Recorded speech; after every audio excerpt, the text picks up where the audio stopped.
Thank you so much for inviting મી. અને આજનો જે ટોપિક છે કદાચ મનુષ્ય જાતિ જે પહેલાથી જેની સાથે સંકળાયેલ છે એ પ્રકારનો ટોપિક છે. કારણ કે આ ટોપિક સાથે દરેક લોકો ક્યાંક સંલગ્ન છે.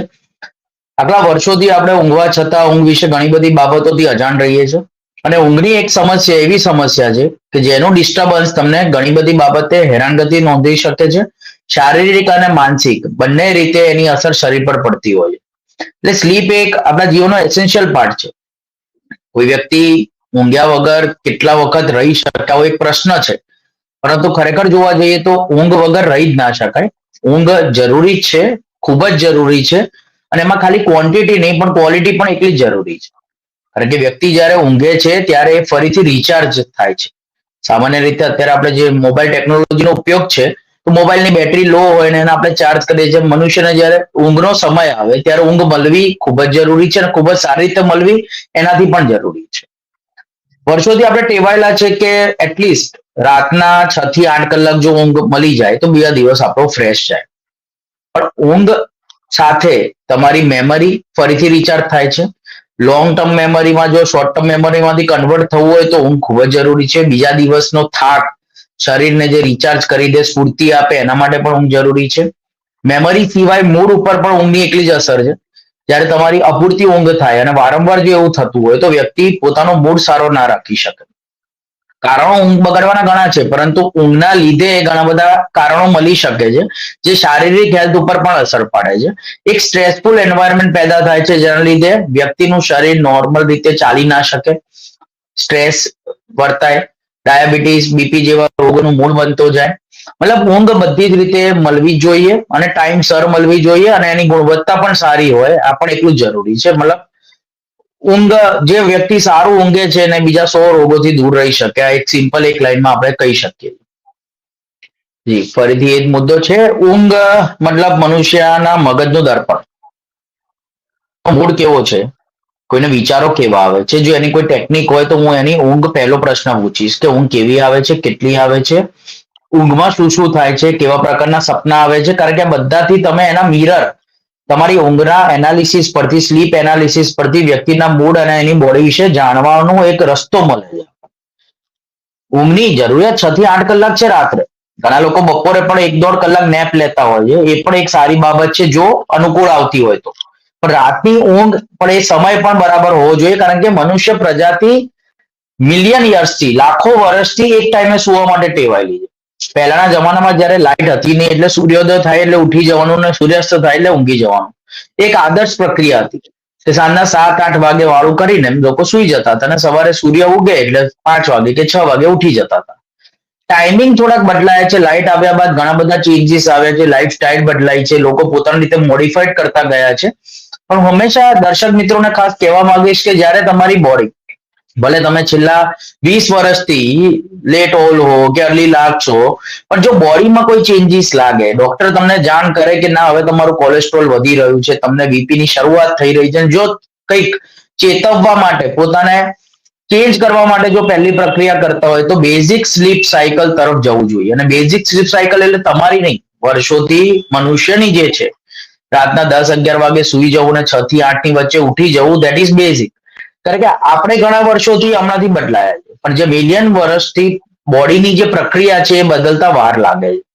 તમારી જીન્સ જે છે એને બદલતા વાર લાગે છે. બોડીમાં આવેલું મેલાટોનિન, સવારે આવતું કોર્ટિસોલ અને સેરેટોનિન આ 3 જાતના કેમિકલ છે જે ઊંઘની સાયકલ વ્યક્તિ રાતના 10 વાગે 11 વાગે લાઈટ બંધ કરીને ઊંઘી જાય એટલે એનું મેલાટોનિન બનવાનું ચાલુ થાય. સવારે 8-9 વાગે ઉઠે ત્યારે કોર્ટિસોલ બનવાનું ચાલુ થાય. અને દિવસ દરમિયાન જો આ નિયમન રહે તો જ એનું સેરેટોનિન લેવલ યોગ્ય રહે. કેમ સેરેટોનિન માટે આપણે વર્ક કરીએ છીએ? કારણ કે લોકો જ્યારે સાયકેટ્રિસ્ટને બતાવવા જાય છે ત્યારે સ્ટ્રેસ અનુભવે છે. અને સેરેટોનિન એક કેમિકલ છે જેને ખુશીનો હોર્મોન કહેવામાં આવે છે, જે વ્યક્તિની મૂડ, મેમરી, ભૂખ અને સ્લીપ ચારેનું નિયમન. એટલે એક ખોરવાશે ને તો ચારે વસ્તુ બગડશે. પછી એન્ઝાયટી ચાલુ થશે, પછી ઓવર થિંકિંગ ચાલુ થશે, પછી ડિપ્રેશન ચાલુ થશે. પણ ડિપ્રેશનનો રસ્તો જો ના પકડવો જોઈએ તો સેરેટોનિનને મેન્ટેન રાખવું. કોર્ટિસોલ છે જ્યારે સ્ટ્રેસ આવે ત્યારે નીકળે છે. જો સ્ટ્રેસ રોજિંદા જીવનનો ભાગ થશે તો કોર્ટિસોલનું સ્ત્રાવ વધતો જશે.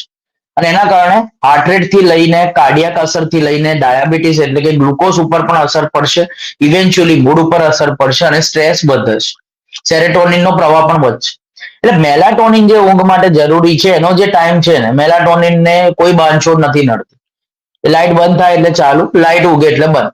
તો આ દરમિયાન તમે તમારા સ્લીપને પ્રિઝર્વ કરશો, તમે એની અંદર જેટલું સૂશો એટલી તમને ગાઢ નિંદ્રા મળશે, ભલે ને 4 કલાકની હોય. એનર્જી માટે, બોડીના પ્રિઝર્વ માટે 4 hours of deep sleep is required.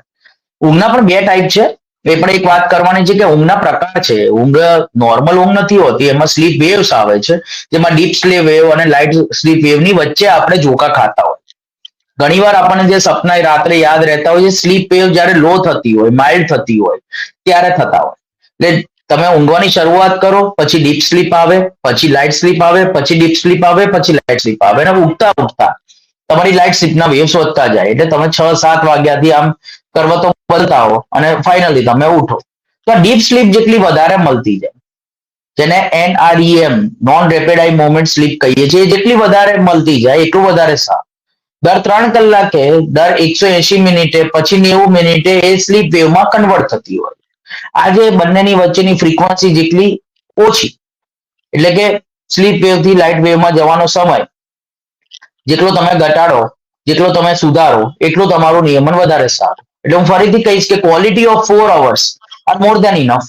બીજી જે તમે એક્સ્ટ્રા સ્લીપ લો છો, સ્લીપ સાયકલનો એક ભાગ છે. એટલે ઇવેન્ચ્યુઅલી 6 થી 8 કલાકની વચ્ચે, અને એમાં પણ 4 કલાકની ગાઢ નિંદ્રા, તો સ્લીપના કેટલા બધા ગેજેટ્સ આવે છે જે આપણને સ્લીપ સાયકલ આપતા હોય છે. જો એમાં 4 કલાકની ડીપ સ્લીપ તમને મળી ગઈ, તમે બીજા દિવસે ફ્રેશ ફીલ થશો, નહીતર ઝોકા ખાશો. આપણે કહ્યું કે 4 કલાક ડીપ સ્લીપ હોવી જોઈએ, એટલે કેવી સ્લીપ, કેવી ઊંઘ? NREM વાળી સ્લીપ એટલે કે ડીપ સ્લીપ એટલે કે ગાઢ નિંદ્રા એવી હોવી જોઈએ કે જે દરમિયાન તમારે યુરિન માટે પણ એક વાર ઉઠવું ના પડે, આજુબાજુના અવાજોથી થોડુંક ડિસ્ટ્રેક્ટ થઈ જાય મગજ અને સૂતા રહે. અને એ સ્લીપ 4 કલાકની પણ ફેઝિસમાં જ આવશે, સળંગ 4 કલાક જરૂરી નથી. પણ જે ડીપ સ્લીપના વેવ્સ કહેવાય એ જેટલા ઓછા, ને એનો નોર્મલી જો તમારી 11 થી 6 વાગ્યાની ઊંઘની આદત હોય તો એવું કહેવાય છે કે 2 થી 4 ની વચ્ચે ગાઢ નિંદ્રા આવે છે. શરૂઆતની સ્લીપ પછી જે નેક્સ્ટ ફેઝ આવે છે એ 3 કલાકે આવે છે, પછી દર 90 મિનિટે આવતા જાય છે. ધીમે ધીમે ટાઈમ ઘટતો જાય છે, જેને સ્લીપ લેટન્સી ગણવામાં આવે છે. તો આ પ્રકારની ગાઢ નિંદ્રા કે જેમાં તમને લાગ્યું હોય કે તમે સૂતા, અને એટલી ઇનફ હોય છે કે જેમ આપણે ઘણીવાર બપોરે અડધો કલાકની નેપ લઈએ અને ફ્રેશ થઈ જતા હોય, કારણ કે બપોરે ટોટલ ટાઈમ 2 કલાકનો ગણીએ છીએ, તો અડધો કલાક ઇઝ મોર દેન ઇનફ. એમ રાતનો આપણે 6 થી 8 કલાકનો ગણીએ છીએ, તો 4 કલાક ઇઝ ઇનફ. તો એ 4 કલાકની એવી ઊંઘ હોય કે જેના પછી તમે ઉઠો તો તમને એવું લાગે કે હવે એનર્જેટિક છો. ફાસ્ટ ચાર્જર જે રીતે વર્ક કરે છે એ રીતે ઊંઘ કામ કરવી જોઈએ, કે ભલે શોર્ટ પીરિયડની અંદર 20 મિનિટની અંદર તમારી બેટરી 0 થી લઈને તમે 40% કરી દીધી, એટલે એક લેવલની ઉપર તમે આવી ગયા. બાકીનું કામ તમારી એનર્જી કરી શકે, તમારી જરૂરિયાત કરી શકે અને તમારો મૂડ કરી શકે. પણ કોન્સ્ટન્ટ જો કોઈકની સ્લીપ અઠવાડિયા 10 દિવસથી બગડતી હોય તો એનર્જીમાં, મૂડમાં, એમની ફિઝિકલ ફિટનેસમાં ઘટાડો નોંધાશે, અને 100% નોંધાશે. ક્યારેક ઓછું ઊંઘવું એ અલગ વસ્તુ છે, રોજ ઓછું ઊંઘવું એ પ્રોબ્લેમ છે. જી. ઊંઘ એક એવી પ્રક્રિયા છે કે જે એકચ્યુઅલી ધારો તો જેટલી લો એટલી વધે. તમારા મોટાભાગના લોકો જે પાવર નેપ કહે છે એ ઈચ્છાથી નથી લઈ શકતા, એક આદતનો ભાગ બની જાય છે. સવારમાં 5-6 વાગે ઉઠ્યા હોય અને બપોરે તમે બ્રેક લેવા માટે સુવાનું ચાલુ કરો, ધીમે ધીમે આદતમાં આવતું જાય અને પછી ઊંઘ્યા વગર ચાલે. જો એ પાવર નેપને તમે કંટ્રોલ કરી શકતા હો, જ્યારે એને પાવર નેપ શબ્દ વાપરવો હોય તો અડધો કલાકથી 45 મિનિટ્સની જ હોવી જોઈએ. પણ મોટાભાગના લોકોને 2 થી 4 કલાકની થઈ જાય છે, અને મિનિમમ 2 કલાક તો સૂવું જ પડે. અને એક જ માટે કહીએ છીએ કે સવારમાં વહેલા ઉઠ્યા છે, રાતની ઊંઘને કટ ઓફ કરી છે, એટલે એનર્જી લો થાય છે, એટલે બપોરના ભાગમાં લઈ લે છે. ઊંઘ ઉપર કંટ્રોલ કરવાની જે લોકો કોશિશ કરે છે ને એ લોકો ફસાઈ જાય છે. તમે કીધું એમ ઊંઘ છે, ભૂખ છે અને શ્વાસ છે, પેરાસિમ્પેથેટિક એક્ટિવિટી દ્વારા ચાલતી વસ્તુ છે. હું અત્યારે શ્વાસ લઈ રહ્યો છું, નોર્મલી ચાલે છે. હું જો એના પર ધ્યાન આપીશ ને તો એ બગડશે. એકવાર મને લાગશે કે મને શ્વાસ આવે છે કે નથી આવતો, મતલબ હું માઇન્ડને કોન્શિયસ કરીશ, સિમ્પેથેટિક એક્ટિવિટીમાં કન્વર્ટ કરીશ. પછી શ્વાસ આવતો હશે છતાં પણ મારે ગાસ્પિંગ કરવું પડશે, એમાં કાર્બન ડાયોક્સાઇડ વધશે અને મને શ્વાસ ચડવાનું ચાલુ થશે. કોઈ પેથોલોજી નહીં હોય ને તો શ્વાસ નોર્મલી લેવાય છે, મારે શ્વાસ પર ધ્યાન આપવાની કોઈ જરૂર નથી. એમ તમને જો નોર્મલી ઊંઘ આવતી હોય પણ તમે ફોર્સફુલ ઊંઘને એક્ટિવેટ કરશો તો શરૂઆતમાં એ નહીં થઈ શકે. પણ એક વસ્તુ એવી છે કે ઊંઘ રબર જેવું છે, જેટલું તમે ખેંચી શકશો, જેટલું તમે છોડશો એટલે તમે મોડિફાઈડ થતા જશો. તમારી એનર્જીમાં શરૂઆતમાં ફેરફાર નોંધાશે અને ત્યારબાદ તમે સેટ થતા જશો. તમે રોજની 12 કલાકની પણ ઊંઘ લેશો ને તો તમારી બોડીનો ભાગ બની જશે, અને તમે 6 કલાકનું 4 કલાકમાં કન્વર્ટ કરશો તો પણ તમારી બોડી એની જોડે સેટ થઈ જશે. પણ મેં કહ્યું એમ કે જે પાવર નેપ અથવા ગાઢ નિંદ્રાને તમે જેટલી અવગણશો એટલી તમને સમસ્યા થશે. પાવર નેપ લેવી જોઈએ, એ બ્રેક લેવો જોઈએ, પણ એ ઊંઘમાં કન્વર્ટ ના થઈ જાય અને નેપ સુધી રહે તો ઘણો ફાયદો કરાવે. કારણ કે બિનજરૂરી જે એક્સ્ટ્રા ઊંઘ આપણે લઈએ છીએ, જેમ કે ઘણા લોકો 6 વાગે ઉઠી ગયા, 7 સાડા 7 નાસ્તો કરીને સૂઈ ગયા, તો જે પાછળની સ્લીપ છે એમને સ્થૂળતામાં, એમની જે સ્ફૂર્તિ છે એમાં ઘટાડો કરવામાં ભાગ ભજવશે.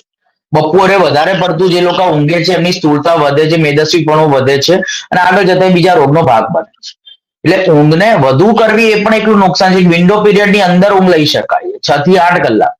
8 થી ઉપર ગઈ એ નકામી, 6 થી ઓછી થઈ એ પણ નકામી. પણ એ મેન્ટેન કરવાની વાત છે. જો બપોરે તમે 2 કલાક ઊંઘશો તો રાત્રે કદાચ તમારી ઊંઘ ડિસ્ટર્બ થશે. એટલે બપોરના 2 કલાક કરતા તમે જો 45 મિનિટ્સની અરાઉન્ડ રાખી શકો તો રાતની ઊંઘ ડિસ્ટર્બ પણ ના થાય અને રાતની ઊંઘ ગાઢ પણ રહે. એટલે એ રીતે તમે પાવર નેપનો ઉપયોગ કરી શકો છો. આખા દિવસમાં જો થાક લાગતો હોય તો દિવસના 24 કલાકને 2 ભાગમાં વહેંચવા માટેનો સિમ્પલ ઉપાય એટલે પાવર નેપ. કે તમે ઉઠ્યા, કામ કર્યું, વર્ક કર્યું, થોડાક થાક્યા, પાવર નેપ લીધી, ફરીથી બાકીનો અડધો ભાગ પૂરો કર્યો. એમાં જો ઊંઘ આવવા માંડી વધારે તો તમે બાકીનું કામ સ્ફૂર્તિ સાથે નહીં કરી શકો, પછી તમારી સ્લીપ સાયકલ બગડતી જશે. તો દરેક લોકો માટે એટલી સિમ્પલ સલાહ છે કે ઊંઘની દવા એ છેલ્લો ઓપ્શન છે અને ટેમ્પરરી છે. ક્યારેક લેવી પડે ઠીક છે, જો રોજ લેશો તો એ તો 100% આદત આપશે. કોને નહીં ગમે? ઊંઘ આવશે, ઊંઘ વધારે આવશે, પછી દવા વગર ઊંઘ નહીં આવે. એટલે તમે પોતે જ આવા એક વ્યસનમાં સપડાવો છો જે શરૂઆતમાં સારું લાગે છે અને પછી એના વગર રહેવાતું નથી. અમે એટલું સમજ્યા છે મેડિકલ ફિલ્ડમાં કે તમારી મેમરી માટે તમારી ઊંઘ એક ફ્યુલ છે, એક એનર્જી છે. તમે 12 કલાક ઊંઘશો ને તો તમે સારી રીતે વાંચી શકશો. એટલે 12 કલાક ઊંઘવાનું નથી, પણ 8 થી 12 કલાકની ઊંઘ પૂરી કરવી પડશે. અને જે ટાઈમ તમારે બચાવવો છે દિનચર્યામાં, મોબાઈલ યુઝમાં, મિત્રો જોડે બેસવામાં, બહાર જવા, એમાંથી કટ ઓફ કરવાના છે. તમે ઊંઘ ઘટાડીને વાંચવા જશો તો તમારી short term memory long term મેમરીમાં કોન્સોલિડેટ નહીં થાય. તમારું attention concentration up to the mark નહીં રહે and then you will get frustrated. 16 કલાક સુધી પહોંચવાની જગ્યાએ 12 કલાકનું ક્વોલિટી વાંચન જોઈતું હોય તો પોતાની સ્લીપ અને પોતાની ભૂખ એ મેક્સિમમ તમે કંટ્રોલ કરી શકો અને સારી રીતે લઈ શકો તો તમારી હેલ્થ પ્રોપર રહેશે. એટલે આજના જમાનામાં ટિપ્સ એટલે આપવી પડે છે કે હવે તો લાઇટો આવી, લાઇટે ઘણી બધી વસ્તુ બગાડી. પછી આવ્યો મોબાઈલ, અને મોબાઈલના કારણે તમારા ભલભલા લોકોની ઊંઘ, મતલબ એમાં બાળકથી લઈને ઓલ્ડ એજ સુધીના બધાની જ ઊંઘ બગડી છે. દરેક લોકોને પોતાના નોર્મલ શેડ્યુલમાંથી મી ટાઈમ જોઈએ છે અને મી ટાઈમ ચાલુ થાય છે 12 વાગે. એક નવું મીમ્સ આવેલું બહુ કોમનલી ફેલાય છે કે 11:30 મોબાઈલ લીધો અને 5 મિનિટ પછી 2:30 વાગ્યા. કારણ કે તમે જયારે મોબાઈલ લો છો ત્યારે તમને એવું લાગે હવે હું સૂઈ જઈશ, પણ તમે મોબાઈલ લઈ રહ્યા છો. મોબાઈલમાં જે વસ્તુઓ છે મનોરંજન માટેની છે, ગમતી વસ્તુઓ છે, મતલબ કે મગજને એવું લાગે છે કે આ વ્યક્તિ તો હવે જાગવાનું છે, એને ઇન્ટરેસ્ટ પડી રહ્યો છે. આપ યુવાન છો એટલે કદાચ આપ આ પ્રશ્ન વધુ સારી રીતે સમજી શકો. અત્યારે આઈઆઈટી છે, આઈઆઈએમ છે, સિવિલ સર્વિસીસ છે, આ બધી તો અત્યંત સ્પર્ધાત્મક બની ગઈ છે. જે પ્રમાણમાં વસ્તી વધે છે તે પ્રમાણમાં સીટો વધતી નથી, અને એટલે એના માટે તૈયારી કરનારા જે વિદ્યાર્થીઓ છે એ રાત્રે મોડા સુધી જાગે છે, અપૂરતી ઊંઘ લે છે. એમનો ઊંઘવાનો ટાઈમ કુલ મળીને દિવસ આખો 24 કલાકનો આપણે સાયકલ જોઈએ તો મેં એવા વિદ્યાર્થીઓ જોયા છે કે જે રાત્રે 11 કે 12 વાગે સુઈ જાય અને 3 વાગે ઉઠી જાય અને પછી આખો દિવસ પાછું કામ કરવાનું. આ કેટલા અંશે યોગ્ય છે? જી સર, મેં જેમ કહ્યું ને કે દરેક વ્યક્તિનું એક પોતાની બોડી જોડેનું એક સંકલન હોય છે. ક્રોનોબાયોલોજી, જે ક્રોનો રિસેપ્ટર છે કે જે તમારી સ્લીપ થી લઈને મેલાટોનિન થી લઈને સેરેટોનિન ને કોર્ટિસોલ બધા જ ડોપામાઇન સુધીના કેમિકલનું નિયમન કરે છે. એ દરેક લોકો પોતાની કોરા અને પોતાની એનર્જી લઈને ચાલે છે. તમારી સ્લીપ સાયકલ તમારો એક ભાગ હોઈ શકે છે. હું કોઈની સ્લીપ સાયકલ રાતોરાત બદલવા માંગતો નથી, ખાલી આ એક સલાહ અને સૂચન આપવા માંગીએ છીએ કે તમે તમારી બોડીની એનર્જી જોડે કેટલું ફ્લો કરી શકો છો એ શીખો. તમે જો કોઈ ટેસ્ટ કરાવી શકતા હો કે પોતાની હિસ્ટ્રી આપી શકતા હો તો એક જ હિસ્ટ્રી તમે ડોક્ટરને આપો કે તમારી પોતાની એનર્જી કયા ભાગમાં સૌથી વધારે મેક્સિમમ હોય. હોઈ શકે છે કેટલાક લોકોને 11 વાગ્યા પછી, બપોરના 11 વાગ્યા પછી જ સ્ફૂર્તિ રહેતી હોય, રાતના 2 વાગે એમને બહુ ફ્રેશ લાગતું હોય, તો એ પોતાના ટાઈમ ટેબલને એ બાબતમાં સેટ કરી શકે છે. દરેક લોકો સવારના 6 વાગે ફ્રેશ હોય એવું જરૂરી નથી, અને દરેક લોકો રાતના 9 વાગે સુઈ જાય એ પણ પોસિબલ નથી. કોઈ પણ પ્રકારની દવા લીધા વગર ઊંઘ આવે એવું કરવા માટે શું કરવું જોઈએ? Yes sir, that is a very basic questions and thank you for asking this question. કારણ કે એક વસ્તુ જે છે અમે ઓલવેઝ એડવાઇસ કરીએ છીએ કે ઊંઘના માટે દવાઓ આપતા ડોક્ટરો કરતા ઊંઘની દવા વગર જે સુડાઈ શકે એ સૌથી બેસ્ટ ટેકનિક છે. એમાં 2 ટેકનિક છે, એક છે સ્લીપ હાઇજીન અને બીજી વસ્તુ છે cognitive behaviour therapy for sleep. કારણ કે ઊંઘની સમસ્યા કોમન સમસ્યા છે. કોઈ વ્યક્તિ એવું નથી જે ઊંઘની સમસ્યા માટે મળવા નથી આવતું. મળવા આવે છે, એમાં ઊંઘની સમસ્યા જરૂરથી હોય છે. ત્યારે જે સ્ટ્રેસનું એક લેવલ બને છે, કાં તો અપૂરતી ઊંઘ, કાં તો ગાઢ નિંદ્રા ના મળવી, કાં તો ઊંઘ જ ના મળવી, કાં તો વધારે ઊંઘ. આ 4 વસ્તુ સાયકોલોજી સાથે સંકળાયેલ છે. સ્લીપ હાઇજીન એટલે એ પ્રકારની જેની ઘણી બધી વાતો આપણે અગાઉ કરી ચૂક્યા છે, પણ સ્લીપ હાઇજીન જેમ તમે તમારું હાઇજીન તમારી બોડી માટે, ફિઝિક માટે જે મેન્ટેન કરો છો એ રીતે સ્લીપ માટે મેન્ટેન કરો. એમાં પ્રથમ જે સલાહ છે એવી છે કે ઊંઘવાનો ટાઈમ નક્કી કરો. એ ના થઈ શકે તો ઉઠવાનો તો ડેફિનેટલી કરો. ભલે એક દિવસ તમે 3 વાગે ઊંઘ્યા પણ તમે 7 વાગે ઉઠ્યા, બીજા દિવસે તમે 4 વાગે ઊંઘ્યા પણ 7 વાગે ઉઠ્યા, ત્રીજા દિવસે સ્લીપ ડેપ્રિવેશન થશે, આપોઆપ તમને વહેલા ઊંઘવાનું ચાલુ થશે. મતલબ એક ઊંઘવાનો અને ઉઠવાનો ટાઈમ નક્કી કરવો જરૂરી છે. બીજી વસ્તુ કે સૂતા પહેલા કેફીન જેવા દ્રવ્યો, કોઈ પણ સિગરેટ સ્મોકિંગ કરતા હોય તો એ, કોફી 4-5 કલાક સુધી ના પીવું. મતલબ 6 વાગ્યાથી લઈને 10 વાગ્યાની વચ્ચે આવા દ્રવ્યોનો ઉપયોગ ટાળવો. ખોરાક ખાવો પણ થોડો હળવો ખાવો, થોડીક જગ્યા બાકી રહે ત્યાં સુધીનો ખાવો. બહુ ભારે ખોરાક અપચો કરશે તો પણ ઊંઘ બગાડશે. સૂતા પહેલા જો ફાવતું હોય તો ડ્રાયફ્રૂટ વાળું નવશેકું દૂધ પી લેવું. તમારો ઊંઘવાનો જે રૂમ છે ને એ ખૂબ જ કુલ હોવો જોઈએ, એ ક્લીન હોવો જોઈએ, એકદમ સાફ સુથરો હોવો બહુ જરૂરી છે. તમારા બેડને તમારે જાતે મેડઅપ કરવો પડશે, જેનાથી તમે ત્યાં ઊંઘવા જઈ રહ્યા છો એ ખ્યાલ આવે તમને. અને તમારો જે બેડ છે, મતલબ સ્લીપ માટેની જે જગ્યા છે ખાલી સ્લીપ માટે વાપરો. મોટા ભાગના લોકો ત્યાં બેસીને વાતો કરે છે, ફ્રેન્ડ્સને બી ત્યાં બોલાવે છે, લેપટોપ પર વર્ક પણ ત્યાં કરે છે. મતલબ એ બેડને એક ખબર નથી પડતી કે હું માત્ર ઊંઘવા માટે. મતલબ તમારો જે બેડ છે ને એનું એક જ કામ છે તમને ઊંઘાડવાનું, તો જ તમે ઊંઘી શકશો. અને બીજું, ઊંઘ આવે નહીં અને તમે જો બેડ પર પડ્યા 2-3 કલાક કાઢશો તો એ પણ એક આદત પડી જશે. મતલબ તમે સુવા જાઓ, સુવાની શરૂઆત કરો, જો 15-20 મિનિટ સુધી ઊંઘ ના આવે, જસ્ટ ગો આઉટ. એ જગ્યાને છોડી દો, ત્યાં ના પડ્યા રહેશો, નહીતર એ વસ્તુ વધતી જશે, આદત વધતી જશે મગજની. મતલબ પાછી ઊંઘ આવે, ઝોકા આવે, પાછા આવો, પણ ત્યાં ને ત્યાં ના રહો. તો આવા કેટલાક નુસ્ખા છે કે જેમ રિલેક્સેશન ટેકનિકની વાત કરી, જેમ પ્રાણાયામની વાત કરી, જેમ સોફ્ટ મ્યુઝિક સાથે સુવાને કનેક્ટ કરવાની વાત કરી, આવી ઘણી બધી વસ્તુઓ છે. પોતાના મગજને એક્ટિવેટ નથી કરવાનો એના સિવાયના કોઈ પણ ઉપાય તમે લઈ શકો છો જે તમને ઊંઘવા માટે મદદ કરે. અને ઊંઘની પાછળ ક્યારે ના દોડો, જેટલું દોડશો એટલું એ ઊંઘ તમારાથી ભાગશે. ઊંઘ આવશે તો આવશે, નહીં આવે તો નહીં આવે. આજે ઘણા લોકો એવું કહે છે કાલ રાત્રે મને ઊંઘ ના આવી, શું કરવાનું મારે? એના આગલા જ દિવસે તમે 2 કે 3 વાગ્યા સુધી મિત્રો સાથે બહાર ફરતા હતા કે કોઈ ફંક્શનમાં હતા, ઊંઘ નહોતી આવી, પણ તમે એ વખતે વિચાર નહોતા કરે કે ઊંઘ આવી જ જોઈએ. આજે તમને 11 વાગે સુઈ ગયા એટલે ઊંઘ તરત નહીં આવી જાય. એમ તો એવું છે કે હમણાં પાછું 12 વાગે 1 વાગે કોઈ ફ્રેન્ડ આવશે ને તમે બહાર જશો. સ્લીપ સ્ટ્રેચેબલ છે, 1, 2, 3, 5, 7 દિવસ લાગશે, પછી એને ખબર પડશે અચ્છા આમનો આ ટાઈમ બની રહ્યો છે.